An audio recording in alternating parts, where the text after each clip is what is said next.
Olá, estamos começando mais um Conexão Metropolitana. Hoje recebendo uma pessoa muito especial, que é o Murilo Pinheiro, jornalista formado pela Universidade Federal de Santa Maria, professor universitário há 15 anos e diretor de redação da Revide há apenas 37 anos. A Revide é uma das mais prestigiadas revistas impressas, com circulação quinzenal na região de Ribeirão Preto e aqui na cidade também, e eu diria que é uma das mais prestigiadas revistas impressas regionais do Brasil. Murilo, muito obrigado pela sua presença aqui hoje. Ô, Antônio, obrigado pelo convite. É um prazer estar aqui numa faculdade, né? Super bacana a sede de vocês, que eu não conhecia ainda. Obrigado. E também falar sobre assuntos que eu gosto muito, né? Que são o jornalismo e a comunicação. Vamos lá então. Hoje a gente está num ambiente assim bastante turbulento pro mundo, pro universo da informação, né? Onde existe muita contaminação pelas fake news, a desinformação ela é grande e eu acredito também que a inteligência artificial já está começando a produzir conteúdos que a gente não sabe mais a autoria deles. Será que essa pessoa que está falando desse vídeo é ela mesma? Tá? E nesse universo tão complexo de informação, como é que a boa informação, a informação de uma revista, por exemplo, como é a Revide, pode ajudar a sociedade? Pergunta muito interessante e desafiadora justamente pelo momento que a gente vive, né? Então, assim, eu até pelo tempo que você falou aí, eu sou de uma época que comecei no jornalismo antes da internet e também acompanhei essa mudança. Então, assim, eu acho que tem uma mudança que é essencial que as pessoas compreendam. O que a internet fez de bom? Ela democratizou a produção do conteúdo. Antigamente, a produção do conteúdo era restrita aos veículos de comunicação. Hoje, qualquer cidadão com celular, com um computador, ele é um produtor de conteúdo. Só que tem um porém, isso foi uma coisa positiva, mas tem um porém aí. O que diferencia, e isso eu falo muito para os meus alunos numa sala de aula, o que diferencia o conteúdo produzido por um jornalista ou por um veículo de comunicação e um cidadão comum? Basicamente são três coisas. O jornalista, antes de publicar, ele precisa checar a informação, ele precisa apurar para ver, às vezes entrevistando mais de uma pessoa, dependendo, uma notícia pode ter no mínimo 2 lados ou mais, pode ter 3, pode ter 4, pode ter 5. Então, a primeira diferença entre um jornalista e uma pessoa comum é que o jornalista, por dever de ofício, ele tem que apurar e checar aquela informação. Numa empresa profissional, esse conteúdo que foi apurado por ele, ele vai ser checado e conferido por outra pessoa, que no caso a gente chama de editor, né? Uhum. Tem o repórter que apurou e o editor que depois vai ver se aquilo que o repórter apurou realmente é verdadeiro, procede e as versões todas estão contempladas. Então é o segundo momento. E o terceiro momento, que também faz parte do jornalismo profissional, é que caso a gente publique alguma coisa que não seja verdadeira ou que não esteja 100% correto, a gente tem por dever de ofício voltar atrás e fazer o famoso direito de resposta, ou erramos, né? Que são algumas colunas que existem nos jornais, nos veículos, caso você tenha publicado uma informação que não foi verdadeira, que você se equivocou e isso acontece, você tem por dever voltar e se retratar e pedir desculpas e dar o espaço para a versão verdadeira. Então são essas três coisas que diferem um jornalismo profissional de um cidadão comum. O cidadão comum, ele não faz isso, né? Então, assim, por isso que a Não gente tem esse processo, não né? tem esse processo. Ah, pessoa, eu acho que tal coisa é assim. Então eu vou lá, entro na minha rede social e posto daquilo. Aí vem alguém e fala assim, ô fulano, mas isso aí que você falou Não é bem assim. não é bem assim. Aí o que a pessoa faz? Aí não, a pessoa, em vez de retroceder, se publicou uma informação errada, ela começa, né? E aí entra um outro ponto que ajuda a confundir um pouco mais isso que foi o ponto que você falou. Aí vem uma inteligência artificial e sofistica esse processo de montagem de narrativas, como a gente chama, né? Aí eu não sei, antes eu não sabia se o que estava escrito era verdadeiro. Agora eu não sei se o cara que está aparecendo, né? Eu tenho pena do Dr. Drauzio Varela. Eu vejo um monte de vídeos na internet, ele recomendando remédios. Eu já vi entrevistas, ele fala assim, assim, gente, pelo amor de Deus, o dia que vocês virem alguém, um Drauzio Varela lá, vendendo remédio, receitando remédio, esse cara não sou eu. Eu jamais vou fazer um negócio desse, jamais vou vender, eu sou um médico, eu não posso vender remédios pela internet. E assim, Luiz Fernando Veríssimo, tantas outras pessoas, né, que aparecia um texto bonito, ficava, é do Luiz Fernando Veríssimo, eu vi uma entrevista dele. Ele disse, eu vi o texto, realmente até era bonzinho, mas não é meu não, viu, gente? É bem interessante. Ele disse que uma vez ele estava em Paris e uma senhora parou ele na rua, nossa, aquele texto já tinha rodado muito, que falavam que era ele, né? Uma senhora parou ele e disse, nossa, eu gostei muito daquele seu texto. Ele falou, ela elogiou tanto o texto que eu fiquei sem coragem de dizer para ela. Não era dele. Que o texto não era meu.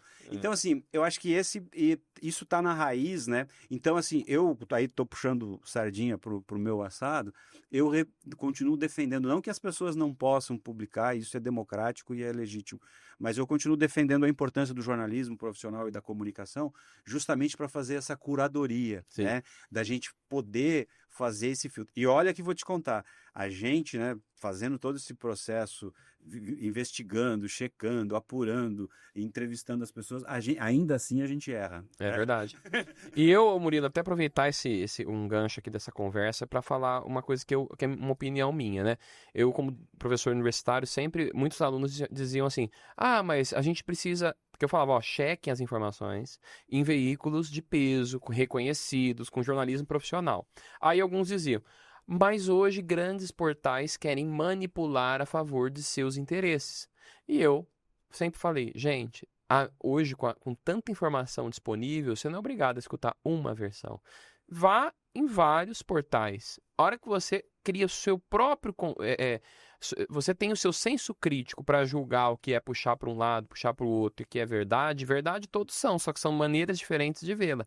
Então eu acho que como há facilidade para acessar a informação de qualidade hoje, deve-se olhar para mais de um canal e conseguir chegar à sua constatação, aquilo que você acredita, né? Essa é uma base do jornalismo, né? Que a verdade, aí vai até num conceito filosófico, né? O que é a verdade? Eu e você podemos ver o mesmo acidente, eu posso achar que o carro estava correndo e eu posso achar que o carro estava devagar. Eu sempre dou esse exemplo. Se você tem uma placa ali que a velocidade é 50 km por hora e eu e você assistimos um acidente ao mesmo tempo, você vai falar assim, esse cara estava correndo a mais de 50. Eu falo, não, até que não, ele estava com 40 e pouco. Então, assim, a verdade é algo relativo. Por isso que o jornalismo se baseia nas versões. E essa acusação que as pessoas fazem para a mídia, né, é o seguinte, a Folha de São Paulo, vamos pegar a Folha de São Paulo, ela tem no mínimo umas 300 pessoas envolvidas na produção de notícias lá.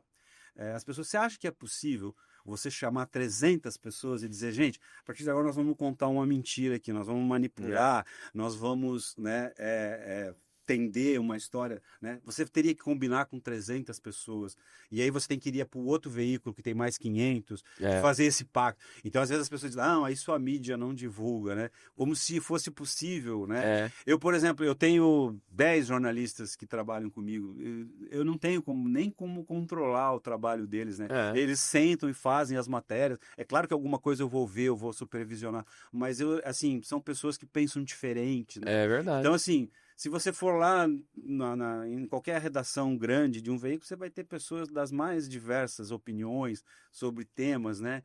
E não tem como o veículo, né? É claro que a mídia, os veículos seguem esses critérios profissionais. O que é notícia, né?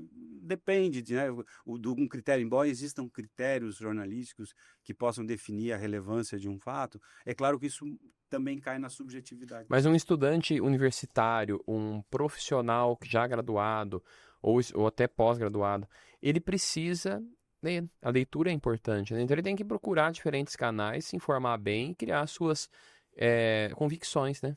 Eu acho que isso que é o caminho e evita dizer, estamos sendo manipulados por alguém, né? Não é possível mais isso. Exatamente. Eu acho que isso, assim, que a internet, essa é uma vantagem que ela trouxe, ela criou, né, um número infindável de fontes. Se você, assim, tem os grupos jornalistas, tem os órgãos de checagem, né? Sim. Às vezes é fácil, você, aparece uma notícia lá, você digita no próprio Google, ele já te mostra, ele fala assim, isso aqui não é verdadeiro, esse vídeo é antigo. Checagem, né? É um vídeo antigo que foi reciclado, né? Então, assim, hoje, essa democracia, ela é boa, né, no sentido de que há muitos veículos de informação, há vários portais de notícias confiáveis, em que você tem que fazer exatamente isso que você falou, né? Entra a parte da leitura, que acho que é uma coisa importante nesse nosso tema aqui, nossa conversa. Entra a parte da leitura e a possibilidade que as pessoas têm de checarem as informações antes de passar. Eu acho que esse é um ponto, né, de muita responsabilidade. Às vezes chegam para a gente coisas graves, né, denúncias pesadas, vídeos, né, agressivos e tudo mais. E aí a gente tem que né, estabelecer, opa, antes nem que eu vá compartilhar com um parente, com uma pessoa próxima, eu preciso minimamente me informar se eu vou ser o reprodutor desse conteúdo, vou reproduzi-lo nas minhas redes, eu preciso minimamente saber se isso é verdadeiro. Eu recebo muita notícia falsa todo dia dos meus amigos. Às vezes eu ligo para eles, ó, dá uma olhada aí, porque esse vídeo aí, ó, é antigo. Fica com uma missão, né, como jornalista, às vezes, de fazer esses toques.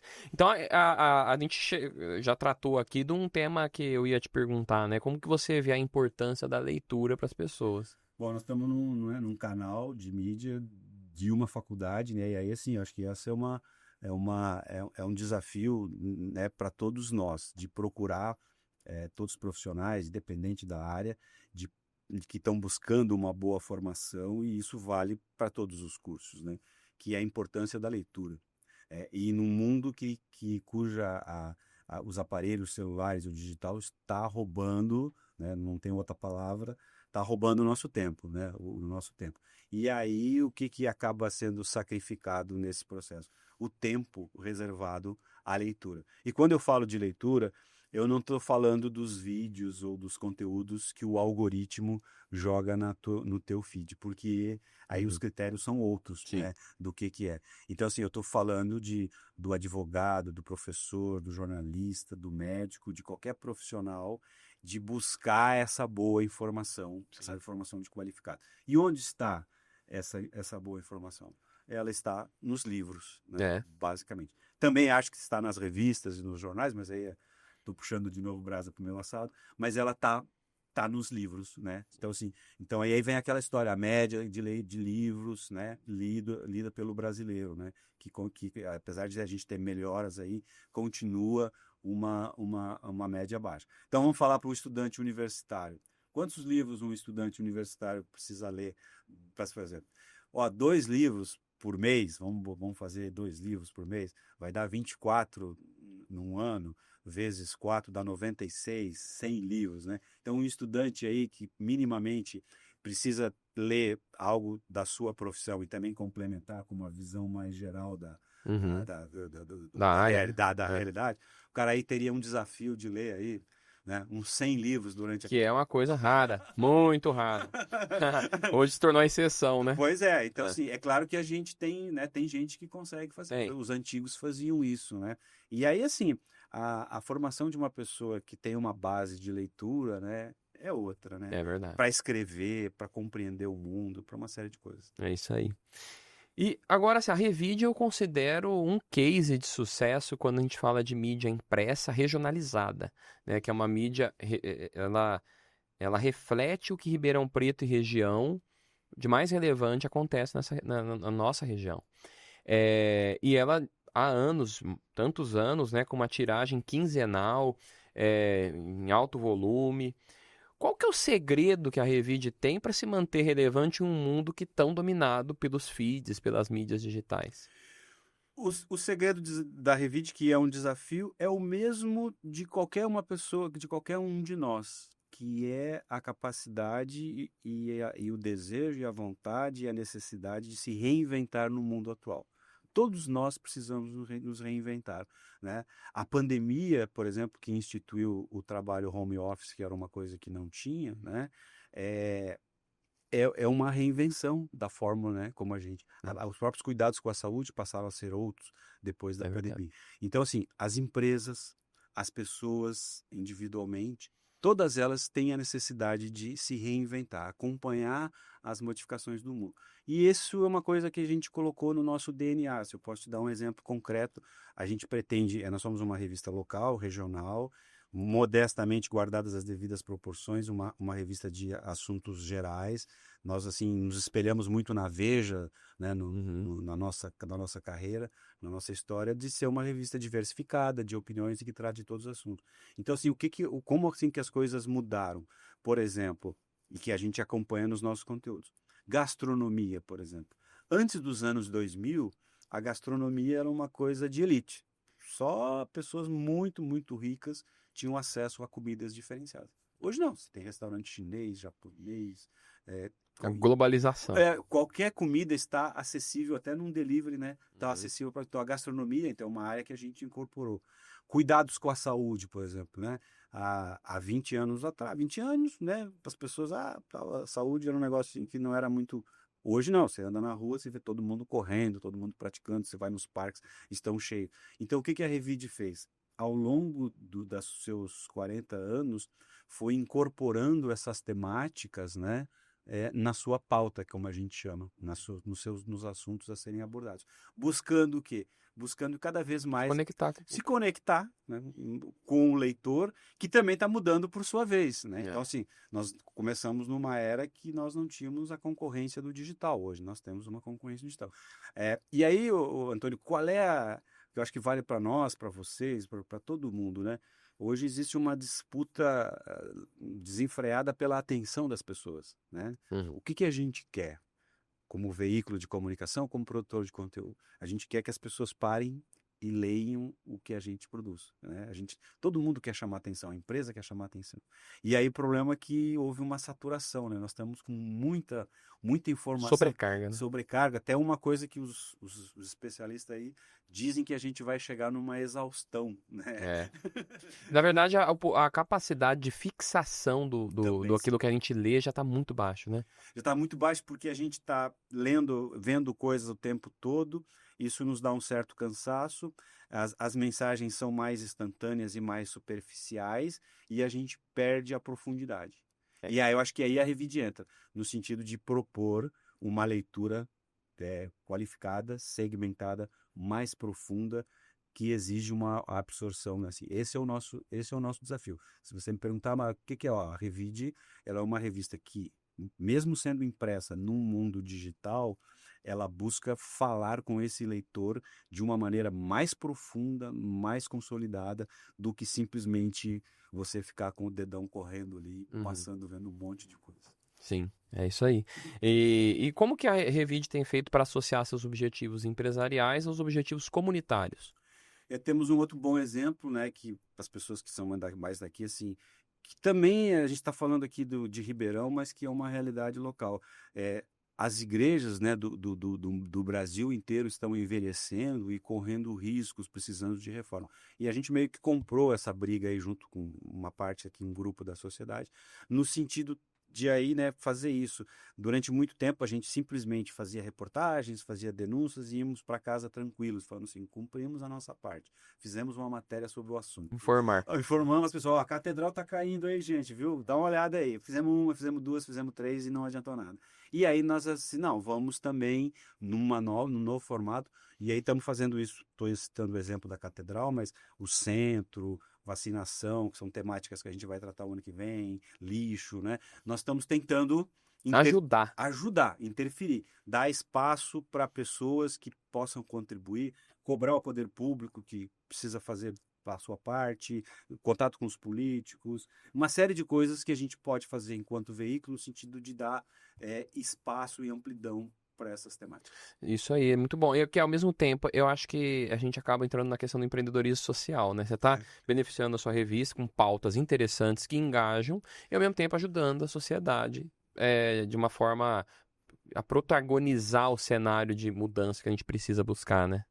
Que é uma coisa que todos nós estamos sendo cobrados, né? Você fala assim, temos aí a COP30, nós todos estamos sentindo os efeitos climáticos, né? Eu cheguei a Ribeirão nesses 40 anos, eu sou um testemunho, Ribeirão era quente, mas não era tão quente como é agora.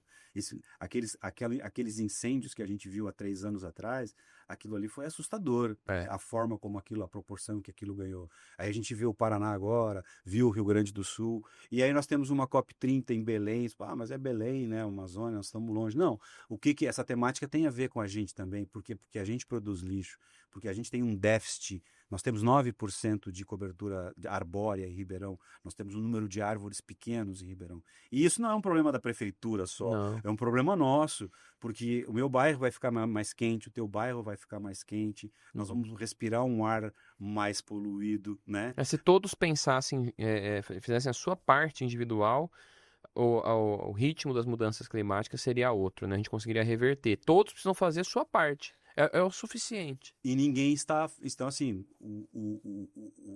o tornado lá passou no Paraná, mas quem garante que ele não poderia Exatamente. ter passado por as nossas bandas aqui? É né? verdade. E aí? Por que aquela cidade. Do Rio Bonito do Iguaçu. A cidade ninguém tinha nunca ouvido falar. É, uma fatalidade, um azar que foi para essa cidade. Mas poderia ser uma outra cidade. São seres humanos que estão envolvidos, a gente tem que se sensibilizar. Poderia ser uma cidade maior.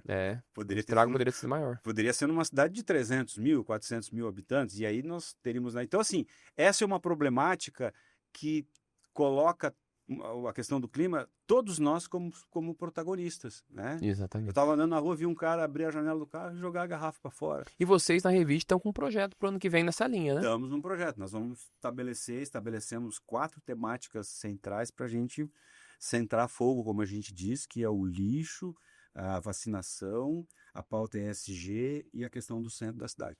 Em cada um desses temas, são 4, a gente vai fazer 3 meses de matérias, palestras, rede social, vamos usar todas as ferramentas que a gente tem junto com os nossos parceiros, com os nossos amigos e todo mundo que quiser ser participante desse projeto, no sentido da gente somar forças, né? Vamos discutir com a prefeitura, vamos ver quem é que tem solução para apresentar, vamos ver um professor que tem um estudo, né? Vamos colocar esses assuntos na roda para ver se a gente Com certeza, isso daí acaba chegando a toda a nossa região e as pessoas param para pensar um pouco, pelo menos, sobre esses temas, né?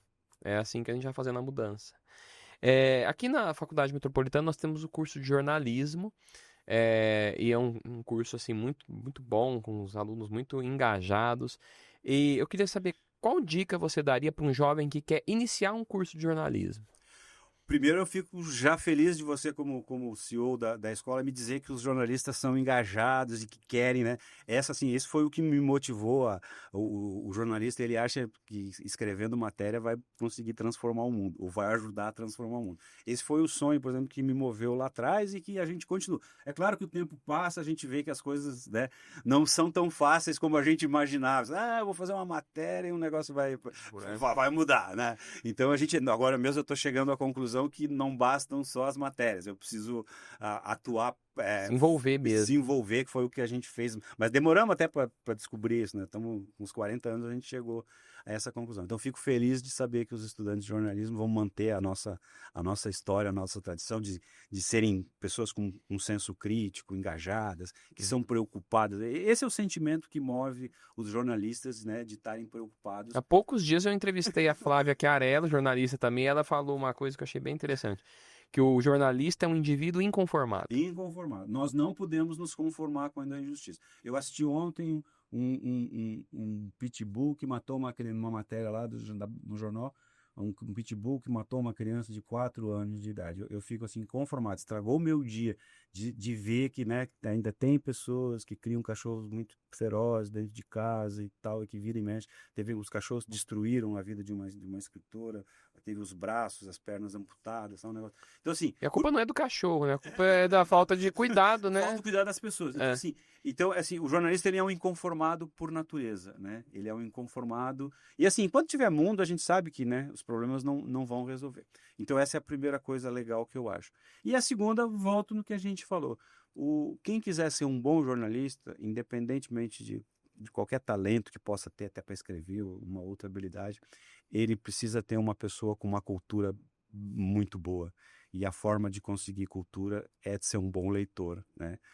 Uma pessoa que escreve, na verdade, ela antes de ser uma boa escritora, ela precisa ser uma boa leitora.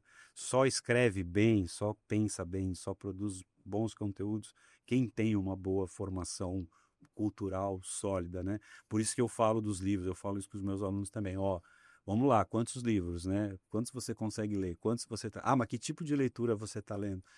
Assim, tem coisas que só distraem, que são uma leitura de entretenimento.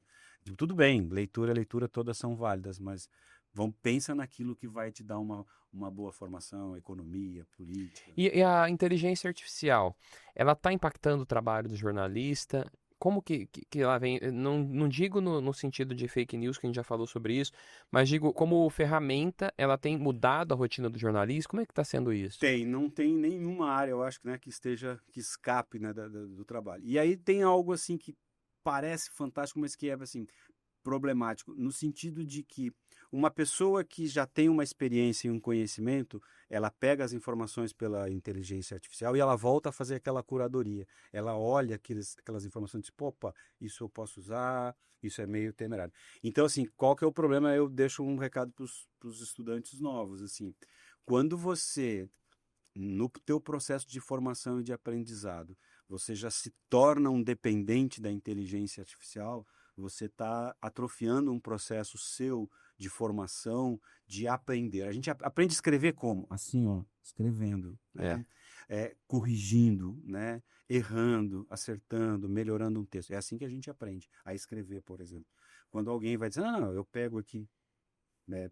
Dou uns inputs, como a gente chama, e me dá o texto pronto, o meu cérebro não trabalhou, não desenvolveu nada. Ele só fez o esforço cognitivo foi muito pequeno, né? fez o copia e cola. Aí, assim, e aí essa pessoa, o dia que ela se deparar com a necessidade dela produzir alguma coisa e ela não poder recorrer à muleta da inteligência artificial, como é que ela fica? Uhum. Ao mesmo tempo que pode ser bom, se bem utilizado, ela pode, na verdade, limitar as pessoas no médio prazo. Né? E as universidades, eu percebo, né, estão preocupadas com isso. Né? Estamos todos. A universidade está discutindo isso, tem que discutir, porque assim, é a mesma história que vale para tudo. Né? As pessoas precisam saber utilizar as ferramentas. Elas em si não são más, não são prejudiciais. Mas assim, se você deixar uma criança ir utilizando a inteligência artificial desde o começo, o que ela vai? Ela não vai conseguir desenvolver, né? É isso aí. Eu, como profissional de tecnologia e também atuante no ensino superior, eu acredito que a gente deva, a obrigação da universidade, das faculdades, dos centros universitários, ensinar como utilizar a inteligência artificial de forma saudável e produtiva, mas ao mesmo tempo conscientizando a necessidade de você ter a capacidade de escrita e de senso crítico. Porque o que ela produz, a inteligência artificial, e sempre será assim, é passível de erro e também é algo que você tem que ter a liberdade de conseguir. Porque tem alguns assuntos que são muito peculiares e você precisa ter por exemplo, um texto de opinião. Como é que você vai pedir para a IA escrever sua opinião? Né? É o filtro. É o filtro. Então, eu acho que a gente tem que debater isso. Todos os profissionais que eu venho recebendo aqui, eu pergunto, eu faço essa questão. E como é que a IA a IA generativa, né, o ChatGPT, por exemplo, está influenciando a sua profissão? Não teve um que até agora disse, aqui não tem influência. Não. Todos são influenciados, né? Mas ao mesmo tempo ninguém está confortável, todo mundo vê um ponto de atenção, porque eu trago gente aqui muito experiente, um ponto de atenção. Vamos usar com moderação, com sabedoria. Né? E ainda tem a questão ética, né, que envolve também a questão ética. De você pegar conteúdos que não são seus e utilizar isso. Né? É isso aí. E, bom, para a gente caminhar agora para o encerramento, aquele que já é aluno, que está ali no segundo, terceiro ano de graduação, qual que é a sua dica para ele se desenvolver na carreira? Como é que você iniciaria uma carreira hoje, se fosse começar novamente? Bom, né, eu já falei, minha primeira recomendação é a questão da leitura, né, que é uma base para formar. E a partir daí, a pessoa ela precisa ter uma experiência prática. Então, assim, o engajamento em projetos, em atividades que possam lhe render experiências na prática são muito importantes. E aí os estágios são importantes, né, para você fazer. Eu posso tanto estar falando de um estágio vinculado à faculdade, que as faculdades exigem, ou posso estar falando de ajudar numa ONG, de ser assessor, de produzir conteúdo, de ter uma experiência como mídia social, né? São essas experiências práticas que vão permitir a você ir testando os teus conhecimentos, as tuas limitações e avançando como um profissional. Então, quer dizer, o aluno ele não deve se limitar a fazer as disciplinas e obter as notas. Ele precisa diversificar sua experimentação. Suas experimentações. E no mundo de hoje, mais ao final do curso ainda vai ser cobrado dele uma especialização, porque nós estamos aqui numa mesa, né? Temos um técnico aqui e tal, que exige um conhecimento muito específico para conseguir colocar um podcast no ar e tal. Então, o jornalismo, a comunicação, como todas as outras áreas, elas se especializaram muito. E não dá para a gente ser bom em tudo. É verdade. Então, assim, aí lá ali no segundo, terceiro ano, o jornalista, olha, eu quero trabalhar com internet, eu quero trabalhar com televisão, eu vou trabalhar com podcast, eu vou ser um mídia social. E aí vem aquela experiência que eu falei. Então, assim, já canaliza as experiências para o que você gostaria de ser. Porque no mercado de trabalho, o mercado vai cobrar isso. O mercado vai te perguntar na questão da empregabilidade. No que você, que para eu te contratar, no que você é melhor que a média? No que você é bom acima da média? Não, eu sou bom em tudo. Não. Bom em tudo ninguém é. Então não é bom em nada. Não, então, assim, né? Então, no que você... sou um bom social media? Opa, isso tem um baita de um valor hoje em dia. Não há uma empresa que não precise de um profissional para produzir os seus conteúdos. Eu sou um cara que produz bem para a internet, posso trabalhar em portal de notícias. Eu sou um cara que trabalha com televisão e cinema, que estão, né, em alta, né? O Brasil está com grandes produções de documentários e filmes. Tem os streamings aí abrindo o mercado para produção de conteúdo que o jornalista pode ser, né, pela sua visão. Vamos fazer um filme, vamos fazer um documentário, vamos fazer uma série. Isso hoje você faz com os equipamentos. Então aí a pessoa precisa, até nessa experiência que ela tiver prática, já ir direcionando para uma área que seja do interesse. Nós, a Revide aqui, 40, nós somos o quê? Nós somos uma revista, a gente tem rede social, tem um portal, mas qual é a nossa expertise? A nossa expertise é a mídia impressa. Essa que nessa aqui nós somos bons, né? Isso aqui é o que a gente sabe fazer. É isso aí. Então nós temos a nossa. Claro que a gente faz as outras coisas, mas o que a Revide é forte é a mídia impressa, que é uma opção. Eu, por exemplo, como jornalista, fiz uma opção pelo texto, né? Até porque no meu tempo que eu estudei, estudei lá, você falou na Universidade Federal de Santa Maria, tem televisão, tem rádio, não sei o que. Eu digo, eu quero escrever. A minha praia, como a gente diz, é o texto escrito. Aí eu comecei a ler, ver quem é que escreve bem. Esse cara aqui escreve bem. Um dia eu queria escrever como ele. Eu gostava muito do Luiz Fernando Veríssimo, que morreu. Eu acho sensacional o cara conseguir fazer umas crônicas, tirar sarro da realidade do Brasil, fazer humor, tal. Eu admirador dele, né? Assim, então você vai... Já é desde o primeiro dia na faculdade buscar aquilo que você está pretendendo ter esse olhar, né? Que você gosta, né? Você fala assim, dentro do jornalismo e da comunicação, hoje existe um universo grande que, por conta das tecnologias que possibilitaram divisões, né? Antes você fala assim, o cara vai trabalhar rádio, televisão, jornal, acabou, né? Hoje não, hoje o cara tem eu falei algumas aqui, mas tem possibilidades imensas de você trabalhar, e aí você precisa ser bom naquela área, você precisa ter uma expertise. E a gente aqui na Metropolitana tem feito uma ação para tentar despertar os estudantes para aquilo que pode existir de bom, que são as visitas técnicas. Então a gente propicia, a gente proporciona várias visitas técnicas, o aluno que a gente sempre incentiva a ir, porque ali ele vai conhecer, por exemplo, vamos visitar os estúdios do SBT, vamos visitar os estúdios da Globo, vamos visitar uma redação.